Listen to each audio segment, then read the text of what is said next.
To enter data on your student, you need to click on the intervention date. Then on the left side column, you need to go into the strategies because remember that's where the student's goal is. And then you will see the goal that the student is working on specifically. If you have not created a goal for that student, you need to do that first in order to enter the data. Then click on the start date. You will see more information about the goal. And then we need to enter the data for Tier 1 and Tier 2 or 3 if the student is receiving higher tiers. You will do that by going to Add. At the top you see Date.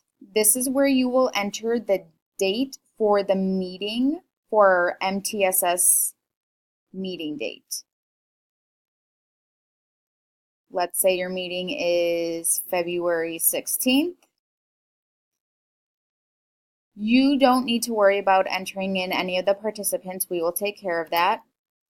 Discussion notes, we will also take care of that. Monitoring data, this is where you need to enter in your Tier 1 data.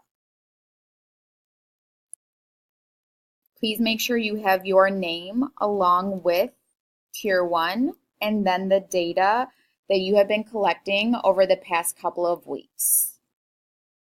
For example, I would put Baron,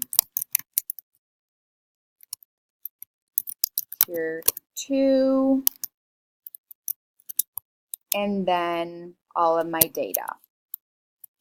Below you would put your name, Tier 1, because that's what's happening in the classroom, and then you would give specific dates. You can have running records, anecdotal notes, anything that is particularly relevant to the goal that the student is working on. This will help facilitate to our conversations around the table when we meet as a team.